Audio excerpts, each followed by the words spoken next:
कुशीनगर जनपद में छुट्टा पशुओं का आतंक थमने का नाम नहीं ले रहा। बीते दिनों छुट्टा सांड और बछड़ों के हमले में 2 किसानों की मौत हो गई, जबकि एक किसान गंभीर रूप से घायल होकर मेडिकल कॉलेज में जिंदगी और मौत से जूझ रहा है। घटनाओं के बाद भी जिम्मेदार अधिकारी चुप्पी साधे हुए हैं, जिससे ग्रामीणों में भारी आक्रोश है। कुशीनगर जनपद में छुट्टा पशुओं का आतंक थमने का नाम नहीं ले रहा। बीते दिनों छुट्टा सांड और बछड़ों के हमले में 2 किसानों की मौत हो गई, जबकि एक किसान गंभीर रूप से घायल होकर मेडिकल कॉलेज में जिंदगी और मौत से जूझ रहा है। घटनाओं के बाद भी जिम्मेदार अधिकारी चुप्पी साधे हुए हैं, जिसमें ग्रामीणों में भारी आक्रोश है। मामला हटा कोतवाली क्षेत्र के भिसवा गांव का है, जहां गेहूं की फसल चर रहे आवारा बछड़ों को भगाने गए किसान मिट्टू यादव और मल्लू प्रजापति और पशुओं के झुंड ने हमला कर दिया। दोनों गंभीर रूप से घायल हो गए। इलाज के दौरान मल्लू प्रजापति ने दम तोड़ दिया, जबकि मिट्टू यादव की हालत नाजुक बनी है।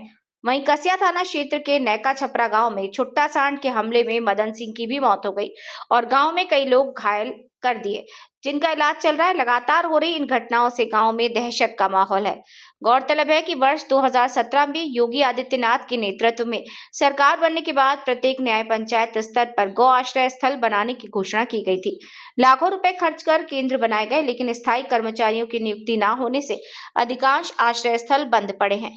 नतीजतन ग्रामीण इलाकों में छुट्टा पशुओं की संख्या लगातार बढ़ रही है और अब ये किसानों की फसलों के साथ उनकी जान के भी दुश्मन बन गए हैं। विपक्ष ने भी इस मुद्दे पर सरकार को घेरा। समाजवादी पार्टी के पूर्व मंत्री राधेश्याम सिंह ने इसे सरकार की नाकामी बताते हुए मृतक किसानों के परिजनों को 25-25 लाख रुपए मुआवजा देने की मांग की है। अब बड़ा सवाल यह है कि इन मौतों का जिम्मेदार कौन है? क्या प्रशासन ठोस कदम उठाएगा या किसानों की जान यूं ही जाती रहेगी? छुट्टा पशुओं से लगातार उनके हमले से किसानों की मौत का मामला जनपद में सामने आ रहा है। अभी हाल फिलहाल 2 घटनाक्रम हो चुका, उसको लेके सरकार कह रही कि हम बेहतर उपाय किए हैं, इस तरह की घटनाएं नहीं हैं।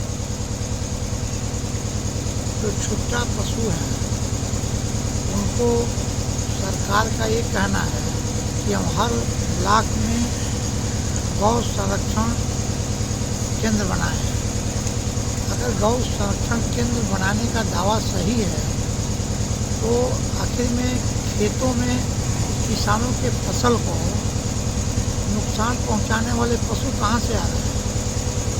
किसानों की हत्या करने वाले, दौड़ा करके रखवाली करने वाले किसानों के पशु कहां से आ रहे हैं? कुशीनगर जिले में 3 किसानों की मौत हुई है। एक घटना हुई है छुट्टा पशु के हमले से। जी आपके परिवार में जो है कैसे हुआ और किस तरह जो है हुआ है, घटना कैसे? ये शाम का समय था, वो खाना खा करके गाय रहती है गोठा पे बाहर, गांव के बाहर, तो वहीं सोने के लिए जा रहे थे। रोज़ वहीं सोते थे। वो गांव के बाहर मिल गया उनको, कोई था नहीं उस समय। अचानक उन पर हमला कर दिया और बुरी तरह उनको घायल कर दिया। बाद में उसी गांव की ही एक लड़की जो है देखी तो दौड़ते दौड़े आई। उसने ही घर पे सूचना दिया। घर से जब हम लोग गए तो वहाँ चेत पड़े थे। फिर उनको उठा करके लाया गया और फिर उनको जिला अस्पताल पे उसी रात ले जाया गया, भर्ती किया गया। वहाँ उपचार चला। फिर वहाँ से रेफर कर दिए सबको, एम्स ले जाया गया। फिर एम्स जो है मेडिकल कॉलेज जाया गया। वहीं